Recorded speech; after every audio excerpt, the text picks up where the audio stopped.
Welcome, Your Excellency.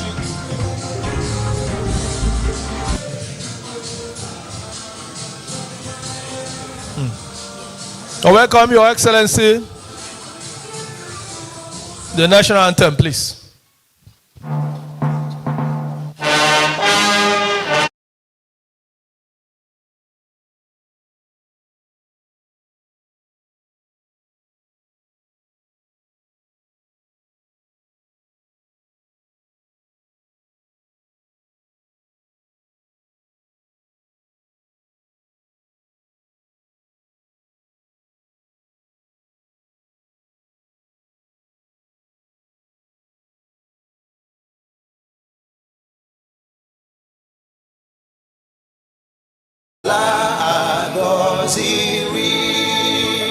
Obodo Chukwu ga-abịa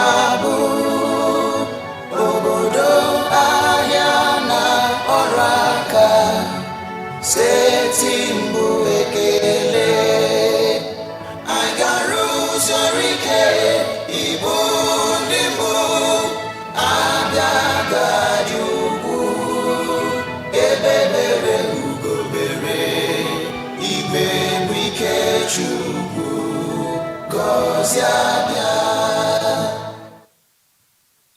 Once again, Your Excellency, you're welcome. Governor Dr. Alex Otti OFR.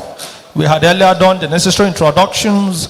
At this point, I'll be handing over the microphone. The microphone has already been handed over to His Excellency for his opening remarks. After that, the moderators, Mr. Stanley Empire of Sun FM and Josephine Basi of Flow FM, will take over. Thank you.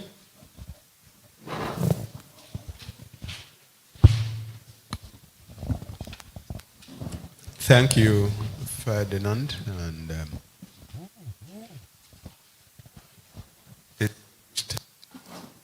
ladies and gentlemen, gentlemen of the press, Honorable Commissioner here, other government appointees, permanent secretaries, and civil servants, Abians at home and in the diaspora, listeners, let me welcome all of you to this month's media chat. Thank you for joining from wherever you are joining. I want to start by wishing all of you a fantastic 2025. Today is the 30th day of January 2025. It's still a new year, even though the year has started speeding. But then I think it's still in order to say Happy New Year to everyone. I want to start by thanking all Abians for the massive support you have given this government that you brought into being exactly 20 months ago. I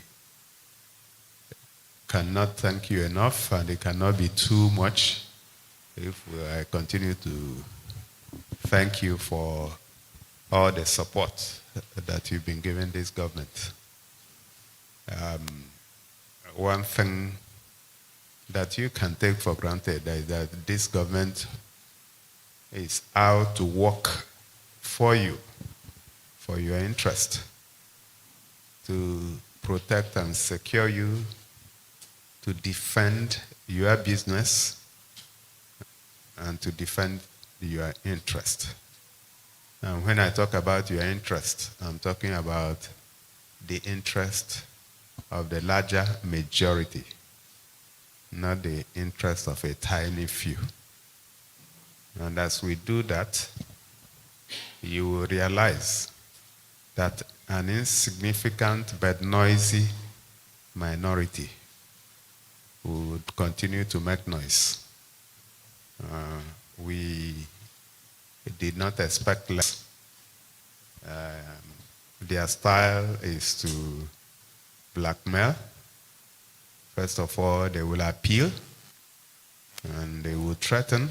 Less than 1% of the people who were beneficiaries of the old order and who believed that things should be done the way they were being done before. I think we don't need to pay too much attention to them.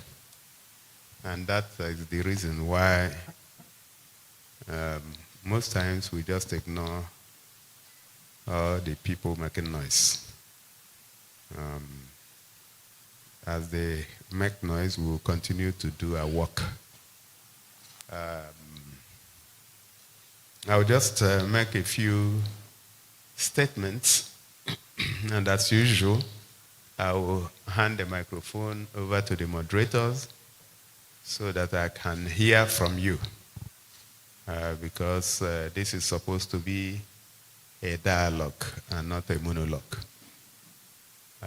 In the area of health, which is one area we declared an emergency on the 29th day of May, 2023. I'm glad to report that we continue to make progress. We are not where we want to be, but we definitely are on the way. We have continued to make impact in the health sector. A few weeks ago, less than 2 weeks ago, we flagged off the Project Ekweme 200 primary health care center renovation, retrofitting, rebuilding, as the case may be, spread over the 184 wards in the state. So no one was left behind.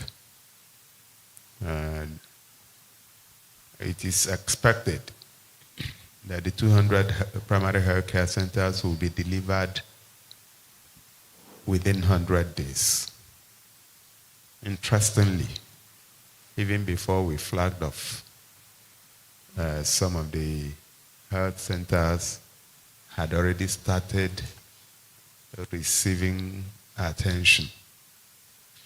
One of the coordinators that we set up told me yesterday that 5 in one of the senatorial zones, 5 primary health care centers are already ready for commissioning. So, and I was very glad. Those contractors, I commend them. I understand they started working with their money until the government came in to refund them. So I'm glad that we have 5 in Abia Central ready for commissioning at the moment. But then we still have another 195 that are receiving attention at different levels. The total budgetary allocation for the 200 health centers is in excess of 10 billion. And I'm happy to report that that 10 billion is sitting in the account of Ministry of Health. So anyone that is ready, we are going to pay them because the money is there. That's about the primary health care centers. We are at the final stages of awarding contracts for the renovation and retrofitting of the 22 secondary health care centers, general hospitals. There are some of them that are in very terrible states of disrepair. Umunato, Okibe, the one in Obingwa, the one in Opualangwa, the one in Arochukwu, and a few. Some of them are already receiving attention, and I think about 4 of them at the moment, Okipo, Bingwa, on Hafia, and one other is already ready for procurement. So in the next 1 week, I'm sure we will award those contracts because we believe that health is wealth. The tertiary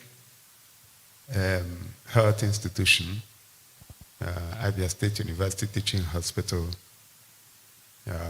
is already up and running. Accreditation has been restored, and the regulatory authorities have also increased the number of the admissions that can be done within the university. So things are going well, but we are not at the level where we want to be yet.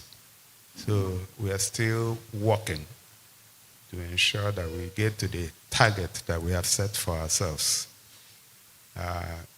Schools of midwifery, school of nursing, and all such schools. I think there are about 3 or 4 of them. One in Amachara, one in Umunato, School of Health Technology in Aba. All those have been provided for in the 2025 budget. If my recollection is correct, we have about 16.6 billion provided for in the current year budget to bring them all up to standard. And we must complete that this year so that we'll be able to train our nurses, our healthcare professionals. It is a major area of need. And the major challenge is that as you train people, a lot of them vote with their feet. Somebody you see today, tomorrow he's in Dubai or in India or in Abu Dhabi or in some of those places. Even the UK has been taking a lot of our medical personnel, but we wouldn't be discouraged by that. We will continue churning out our people who are interested. There are also a lot of people who are interested in remaining here at home. So we wouldn't, because people are Japan, refuse to commit the resources that is required. Somehow it is also a blessing in disguise, because as they take off, they get better rewarded and they remit money home. And that's why at the last count, I understand about $23 billion is remitted every year from our brothers and sisters who live abroad. So if we get to the level where we're exporting experts to generate foreign currency, why not? So all we need to do is to encourage our people to go to those schools, and those schools must be standard. And that's why we've committed over 16 billion for this budget to ensure that our people are properly trained. Our medical missions are going on well. The Revive team from Belgium is here. At the last count, they have conducted close to 100 surgeries, major surgeries, and have done over 800 consultations. They are still here, I believe, till the weekend.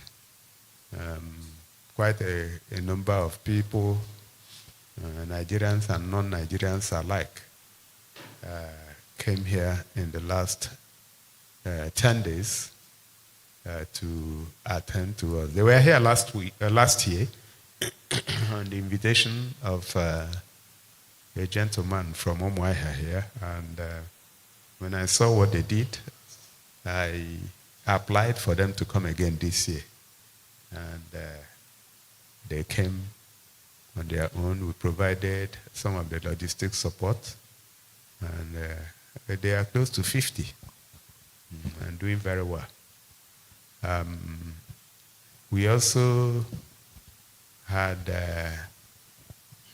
as a government, supported our people by introducing free medical care in the first 7 months of our administration. And a lot of our people benefited from it. So for us as a government, we are very, very serious about healthcare delivery system. And whatever it takes, we will ensure that anyone who has a medical challenge should get adequate care in the state. Going to education is an area that we also declared an emergency on May 29, 2023. And we'll continue to push the levers. Again, the journey is far, but we are making progress. In terms of primary and secondary education, you're all aware that from the beginning of this month, no one pays school fees anymore. And in addition, it becomes compulsory for people to bring out their children to go to school. So our law is such that if you deny a child the opportunity to go to school, it's a criminal offense. And we've set up task forces that are implementing that. To our, let me not say to our surprise, but to our happiness, we've seen an explosion in enrollment. And that is why we quickly lifted the ban on recruitment. And we are in the first instance recruiting over 2,000 teachers. Application portal has been opened, and we're encouraging people to apply. Last year, we increased the retirement age for teachers to 65. We are even considering moving it up to 70 if you have good health. And also introduce a discriminatory compensation package for teachers. And for every school, an impressed account is approved and is made available to the heads of schools to run the schools, so that there are nobody that will come up with an excuse to collect PTA or levies or school fees. It's been outlawed, and anybody that does that will face the full wrath of the law. So when we say education is free, it's free and free. And when we say it is compulsory, it is also compulsory. I'm happy that our people are responding positively and bringing out their children and enrolling. It becomes our business how we ensure that the schools have adequate facilities and adequate teachers, and that is what we are working around the clock to do. And besides the recruitments, we have also started an intensive training and retraining of the existing teachers. And a lot of them have benefited, and some of them that have benefited have also become trainers themselves.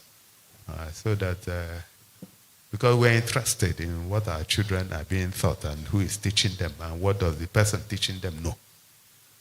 You cannot give what you don't have. So we are very passionate about learning here, because just think of yourself. There's nothing you do today that you did not learn. And if you learned the wrong thing, of course, you'll be doing the wrong thing. In terms of tertiary education, we are paying attention to both the Abia State University, whose governing council we have just inaugurated, and the white paper of the visitation panel we also released and we are implementing. And part of the recommendation which we agreed with to move some of the different campuses in different places back to Uturu, which has space. I think the one in Umuahia has started moving. I understand the Faculty of Law is still conducting exams that will end next month. And by the time that happens, they would relocate back to Uturu so that we have a university community that is a proper university community where the university will pass through people, students, and the students will pass through the university. We have also committed resources to ensuring that the movement will be seamless in terms of facilities where students will use for classrooms and residence, and of course the teachers also will have their quarters. We believe we can do it, and we have already put that in the budget and started work. Arochukwu College of Education, or Abia State College of Education Technical, Arochukwu, it's a place with a lot of potentials, large grounds, but a place that has been underutilized and abandoned, with enrollment falling to an all-time low of just about 150 students or thereabout, and teachers also about that number. So you agree with me that is a big joke. We have already started working on it, ensuring that all the facilities are in place, securing the place. We have already awarded contract to fence the school around, protect the students and the properties and teachers. We are also working on ensuring that there is good water and there is electricity in the place. Then the curricula, the teaching staff, and of course, finally, the students. We're also going to work on that to ensure that we have a proper College of Education where teachers will be trained. It's not going to be an easy one. It's going to take a little bit of time, but we are single-minded about it. In fact, even yesterday, about this time, I was sitting with the Honorable Commissioner for Tertiary Education and our team, and we set up a committee that will work with the university to ensure that all the identified items are taken one after the other before we begin to think of accreditation. I'm confident that we are going to turn the place around. In terms of infrastructure, we continue to be focused because it is an area where we lagged behind for several decades. And there are no amount of roads that we will build that will be enough.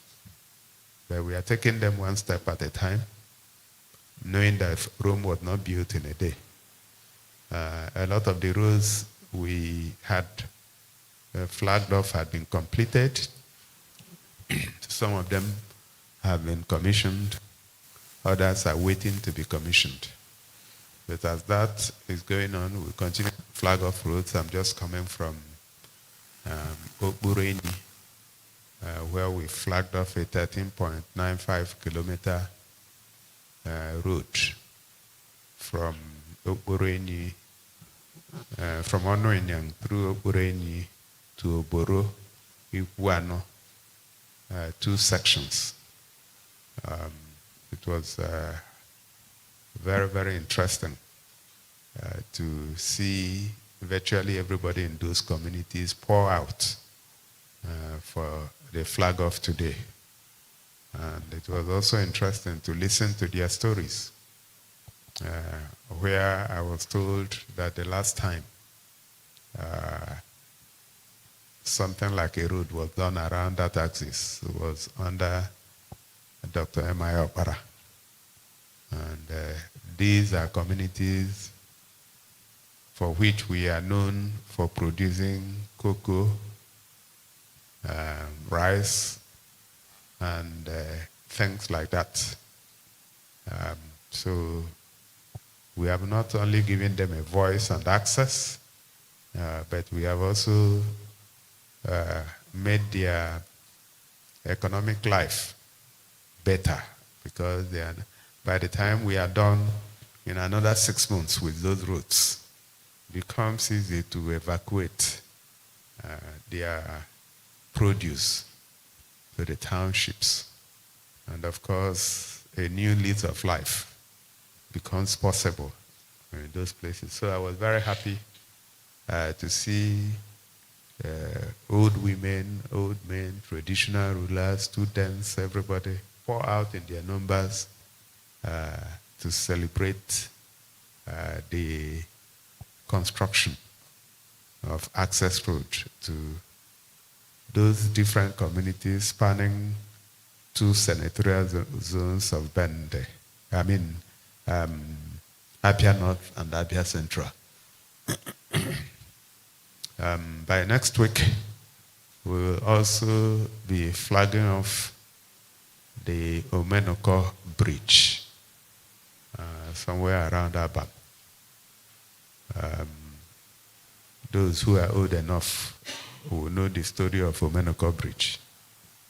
This place had been a death trap in the last couple of decades. I understand the family lost every child on that axis, on that bridge some time ago.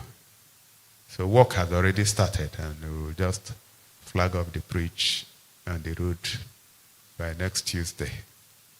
I believe that by the time we do that, we would have flagged off 6 out of the 9 roads we awarded last month.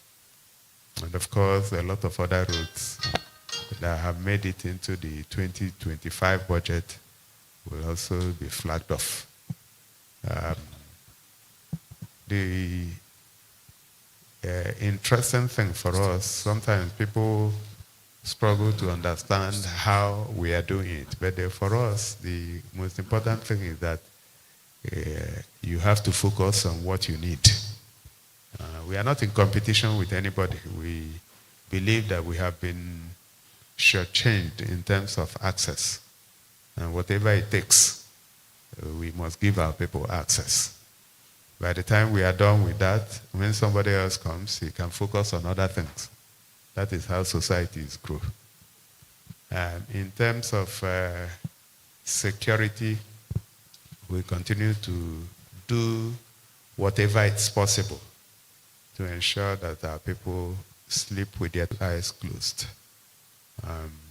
It's not been easy, but then we are prepared to keep awake so that you can sleep well. Today, I had handed over 5 APCs. These APCs stands for, you know what it stands for? Armored Personnel Carriers. That is the APC we are talking about. And They are not brand new, but they were abandoned for several years, some of them decades. But if you know this rugged equipment, they don't die. But then if you abandon them, they abandon you. And so we picked them up, retrofitted them, cost a lot of money, but we were able to fix all of them. And some of them we had to change the engines completely. And interestingly, they are all back to life.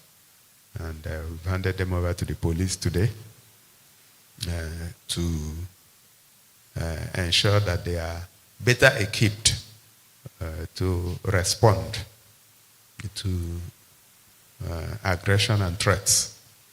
And we will continue to do everything possible to ensure that this place is safe. We are happy that during this past season of Christmas and New Year,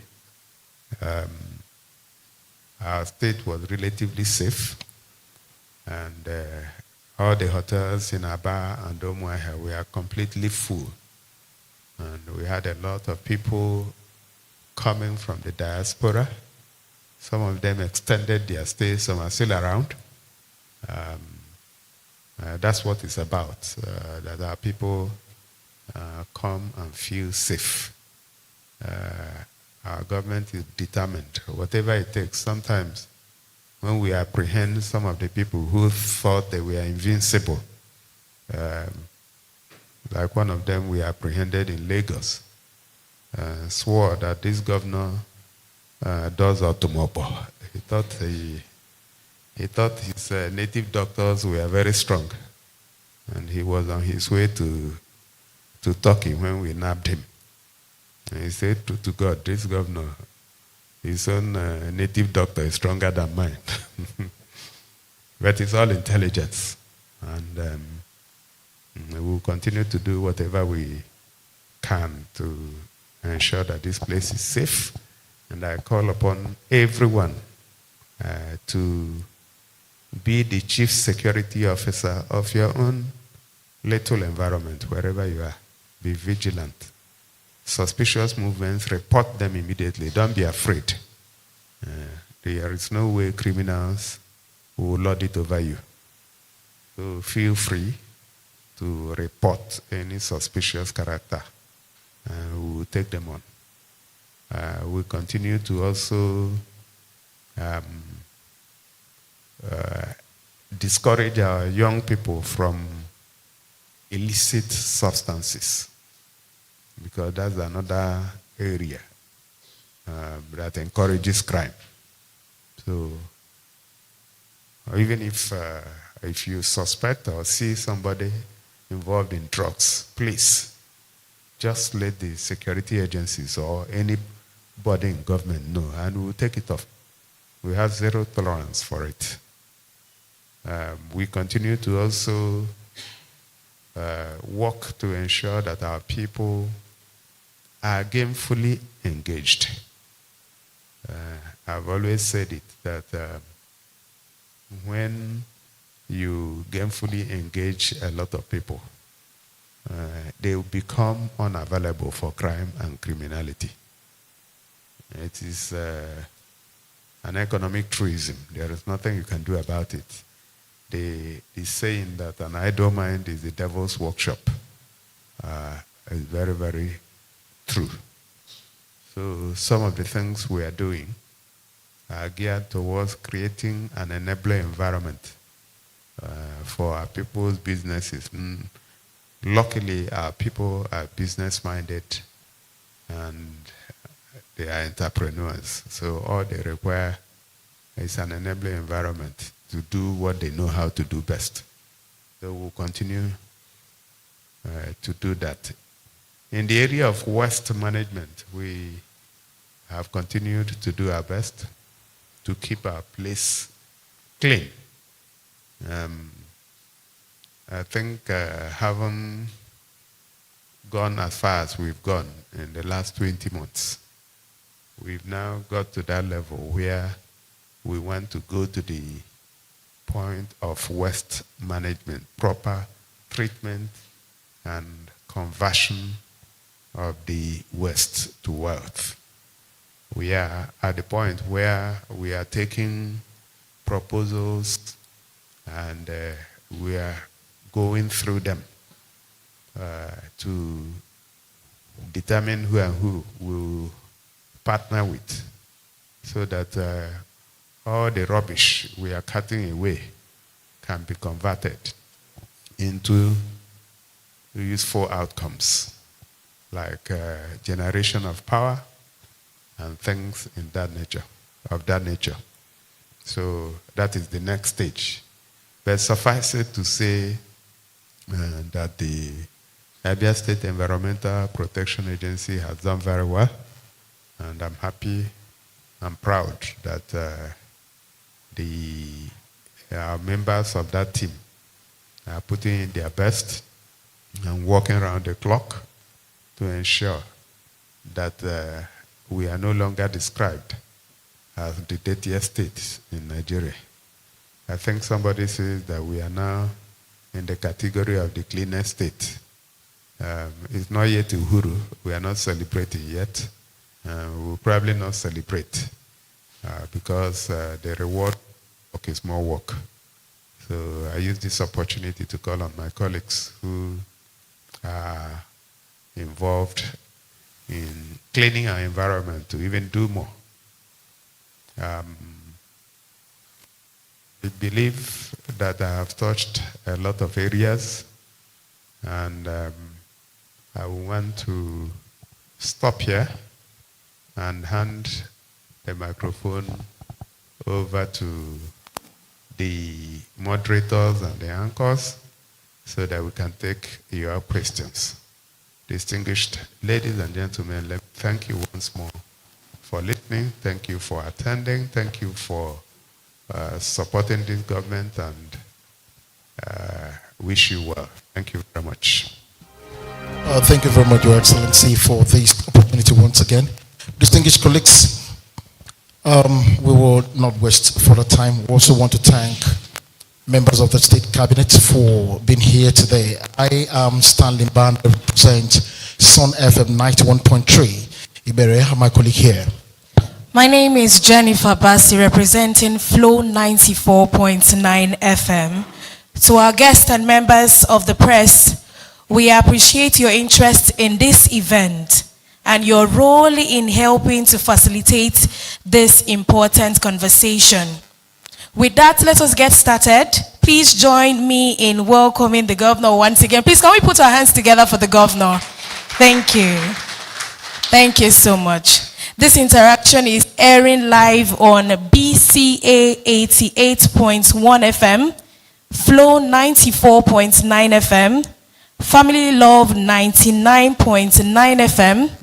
We also have on Magic 102.9 FM, Vision Africa 104.1 FM, Umahia, Real FM 99.1. Also airing on Pacesetter 103.5 FM, Sun FM 91.3 Ibere, Sun FM 91.9 Aba. You can also listen to this simulcast on Zik 96.3 FM, Spain 95.3 FM, and Rapid 96.5 FM Umahia.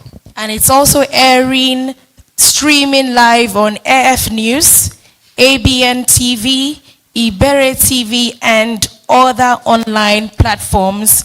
For SMS, you can send any SMS to us. We're going to read it via our socials. The number is 0907 462 1067. I will take that again. 0907 462 1067. Quickly, we'll start with online. We'll go to please a single question. We'll not take two questions from you online. Okay, I can see Abia facts. Let's have Abia facts, please.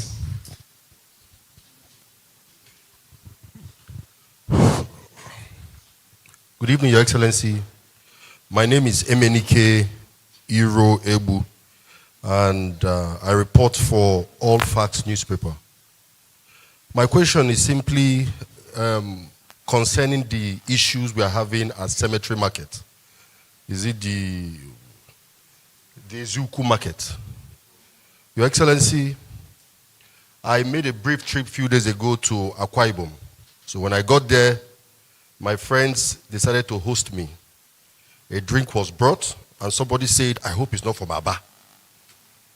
While you are making attempts, Your Excellency, to change the narrative of the state, the narrative that is coming from there is damaging the commercial hub itself.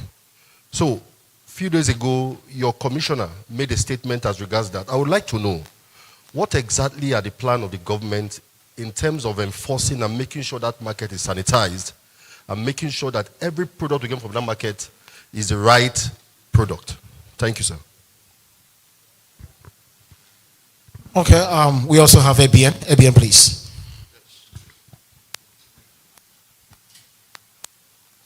All right. Good evening, Your Excellency. My name is Ifani Okale for ABN TV and radio. Your Excellency, the issue of waivers or forfeiture of pension and gratuity arrears from pensioners in the state remains unresolved. During your last media chat, you stated that the government would only revisit the memorandum of agreement if the Nigerian Union of Pensioners, NUP, returns what was paid to them. With this in mind, they seek clarification of the following. Your Excellency, are you asking NUP to return the pensions already paid to pensioners, or are you referring to another form of payment made to another individuals or groups? If you meant the pensions already paid, wouldn't that be considered and eliminate of the pensioners? Shouldn't the decision therefore focus on settling any outstanding balance rather than returning what has already been paid? Does this condition align with the provisions of the Memorandum of Agreement on paragraph 7A, which stated that any dispute arising from the agreement should be mutually resolved through discussion between the parties? Furthermore, wait now, sorry. NUP claims to have written different letters requesting a meeting to address this matter. The first two letters, which are investigated, were submitted through the secretary to the state government, SSG, while the third was sent directly via courier after receiving no response till today. Your Excellency, given paragraph 7A of the agreement, why has the government not convened this meeting to resolve this issue? Lastly, pensioners has proposed 3 possible options for resolving this matter. 1, to clear outstanding arrears as initially promised. 2, settle arrears installments in an immediate full payment, or it's not visible. To leave arrears as they are, allow future administration to address them. Your Excellency, which of these options are you inclined to consider? We appreciate your response, clarification on these pressing concerns, sir. Thank you very much.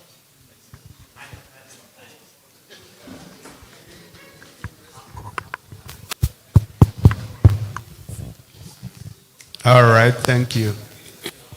Okay, please, the last question for online. Who do we have there online? No. Okay, go ahead. How many are you taking? 3. Is it 3? Yes, sir. Okay. Yes, sir, 3. Good evening. Good evening, Your Excellency. My name is Kingsley Alozie. I write for Candid Reporters. My question is centered on Kingsley Alozie. My question is centered on education. Recently, you approved the employment of over 2,000 teachers. Just to clarify what is out there, the previous administration employed 5,666 teachers, which were also disengaged because they were tagged unlawfully employed. Just to clear what is out there, did you issue a kind of executive fiat for those sets of teachers to be employed first before any other set of teachers in this current recruitment you ordered? Thank you.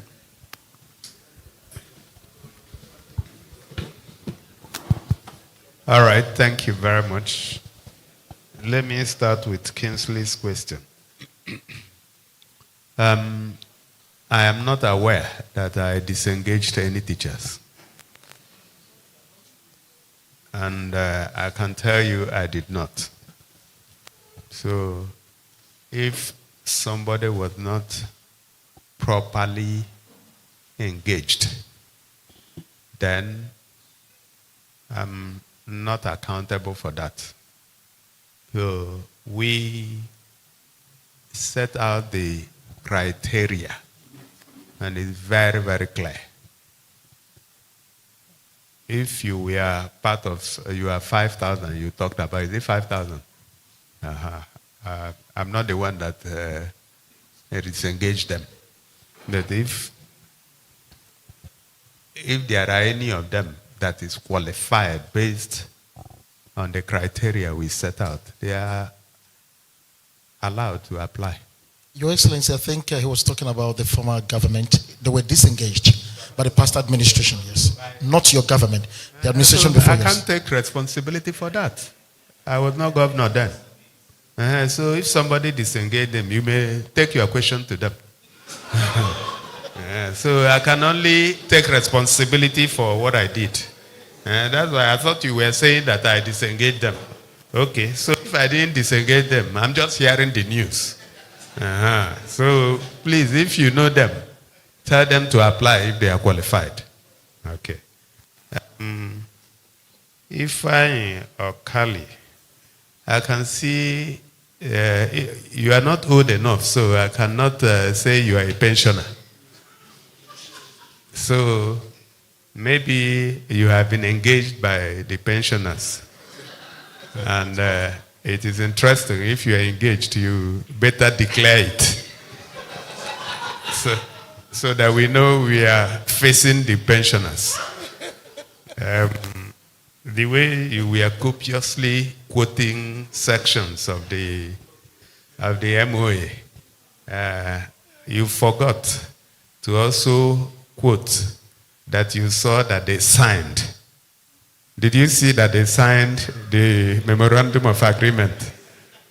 Because I saw a newspaper report yesterday that said they didn't sign. So you can see that we are dealing with a very dishonest set of leaders. The pensioners are honest people. Their leaders are dishonest.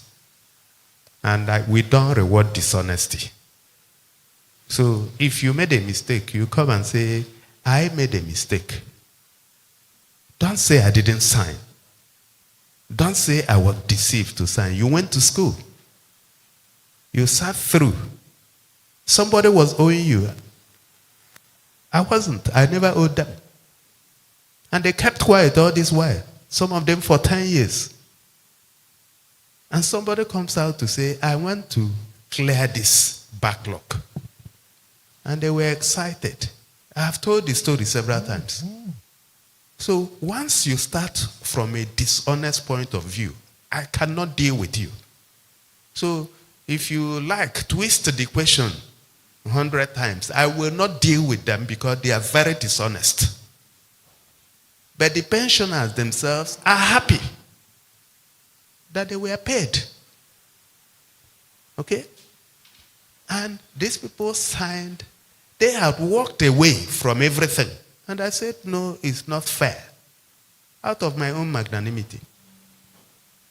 But I'm not going to be discouraged because a few people are dishonest. And I have investigated it, and I found that it is PDP, including their lawyer is a PDP lawyer.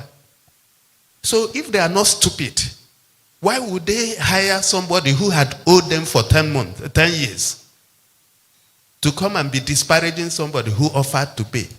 And since the time I paid, I've been paying 100% on the 28th of every month. Genuine pensioners are happy everywhere. But the contractors who feel they can make money, you know, you come on, when you want to take bribe, you put yourself in a position where somebody will now begin to ask you questions. I will not deal with them. I've finished with them. If they like, since they have an option, they can go to court. The question to ask them is, why didn't they go to court in the last 10 years? So I think we have sufficiently dealt with this matter. I will not deal with it again here. So if somebody is unhappy that he's being paid his 100% pension every month, he should return the one that he has been paid and then go and continue wearing black. Okay? So please, let us move on.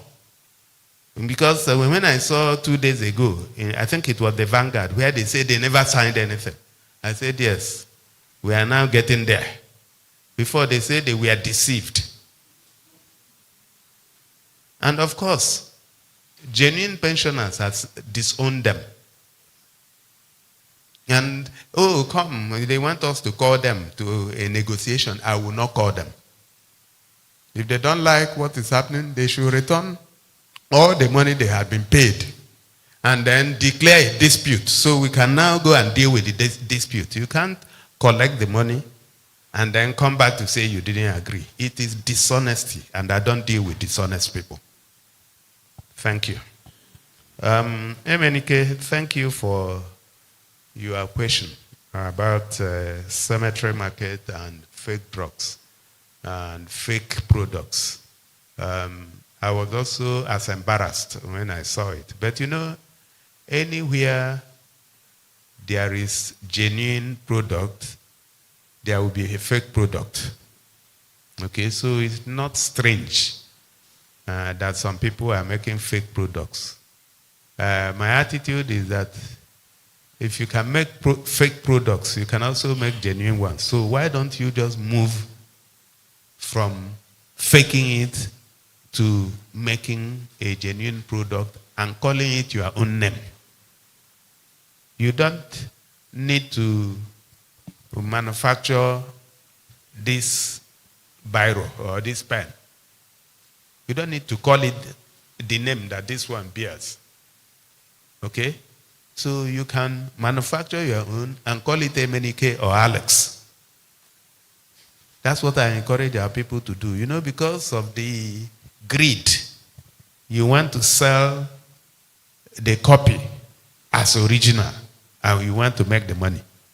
So I've directed my people in government to ensure that we'll continue from where NAFDAC stopped, to raid and stop them in their tracks. If you want to manufacture a product, go through the process.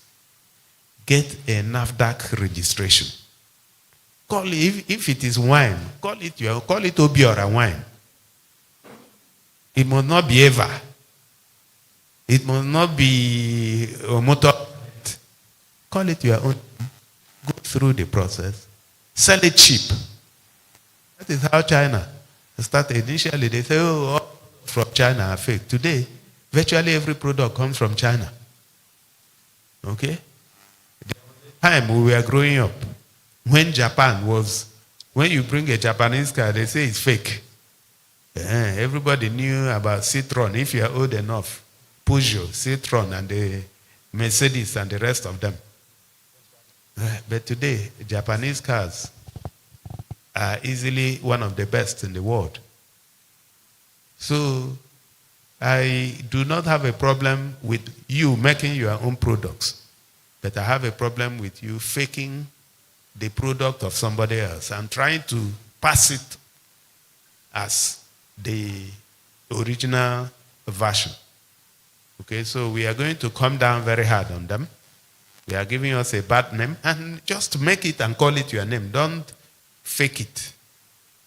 That's the position of government. I don't know if I've answered your question. Thank you very much. Thank you very much, Your Excellency. Move straight to radio, please. Remember, only one question.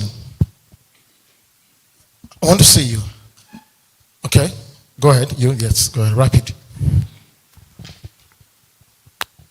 Your Excellency, sir, good evening, sir. My name is Kingsley Onwuka. I work with Rapid FM Omaya. Your Excellency, now we have flagged off the 200 primary health care center in Abia State with the Mugos amount that you have mentioned. So I would like you to specifically clarify some issue, what your administration is doing to address the issue of shortage of healthcare professionals in rural areas. And how do you plan to intensify doctors and nurses to practice in these undeserved communities? Thank you. All right, who next, please? Okay. The lady, let's just move to the lady. Good evening, Your Excellency. My name is Mary Myrtle Collins, corresponding for Spin FM. Mary Myrtle Collins. All right, Your Excellency, staff of Homeland Security are still receiving 40,000 Naira monthly stipends. They are not even accommodated in the minimum wage and have remained stagnant in their position with no promotion and no leadership whatsoever. I want to ask, where do they belong? Are they staff or contractors? Are they civil servants? Homeland Security. Homeland Security. Why is it that you are yet to correct the abnormalities noticed in the consequential adjustment of the new minimum wage?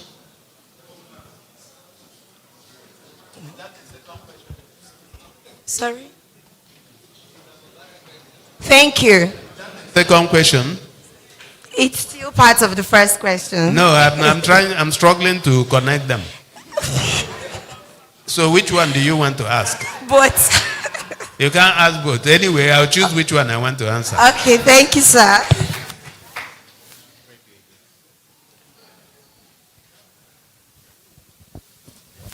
Okay, we'll take one last question. The lady behind Mary Myrtle.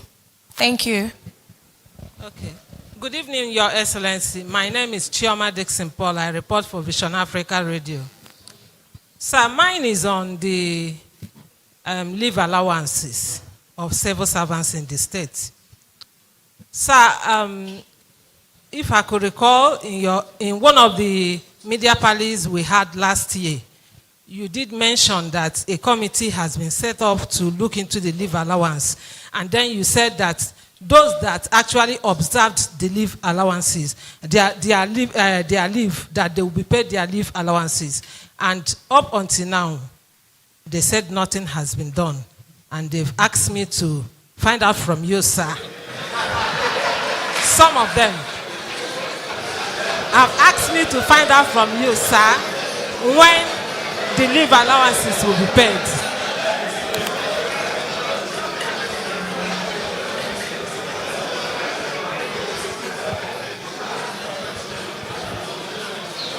All right. All right. Chioma is now an advocate of the civil servants. Okay, so leave allowances are allowances you take when you are going on leave, right? So if you haven't gone on leave, you should try and go on leave so that you can take your allowance. Okay? So, and like you rightly observed, we set up a committee to look at those, and those who have gone on leave have got their allowances. So tell those people that sent you that it's time to go on leave so that they can also get their allowances. The Kingsley Onwuka, you know, I had also addressed the issue of healthcare professionals. I acknowledged that there is a paucity of healthcare professionals, not just in Abia State, but everywhere in Africa, really. But Nigeria is hard hit. If you know the number of medical doctors, nurses, and other healthcare professionals from Nigeria that are in the US alone, you will be shocked. And it's the same thing in the UK and in other places like UAE and Saudi Arabia.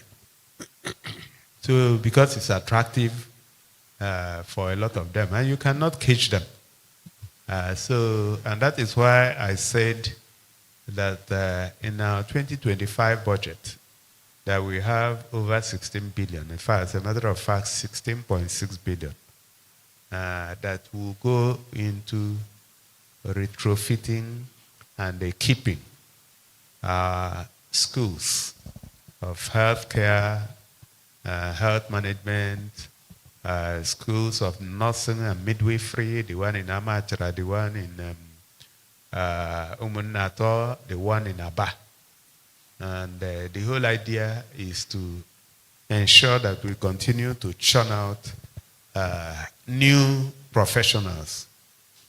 First of all, to fill the gap, and also to prepare us for the rainy day when people will continue, because you cannot keep them. They will continue to move insofar as the conditions of service are not the same.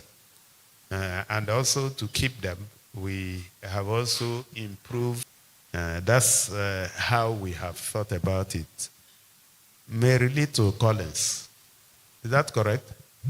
Why are you putting Little in Mary? Okay, and then you now took the lion's share by asking 2 questions. Yeah, so I changed your name to Mary Big. Homeland Security. So anybody who is on contract, his payment will be based on the contract that he signed.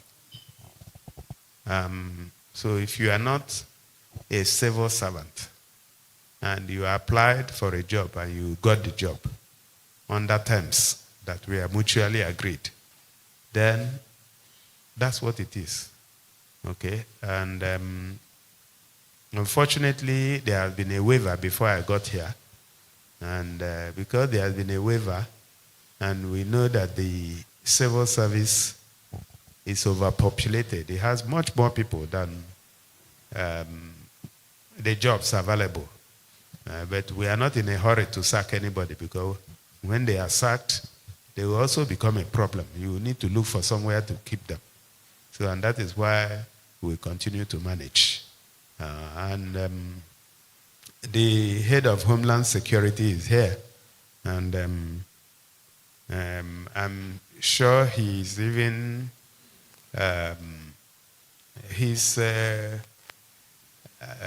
know a lot of applications that he has got today, people who are willing to join, even at the 40,000 that you are we are still working on it.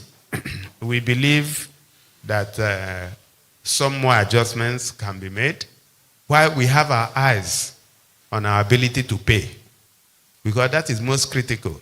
You can agree to pay 1 billion and you don't have 1 billion to pay. So it will be a situation of promising and failing. This government does not promise and fail. So whatever we cannot do, we will tell you clearly that we cannot do it. We have hands raised up. We have hands raised up. Okay, Sonny, Nations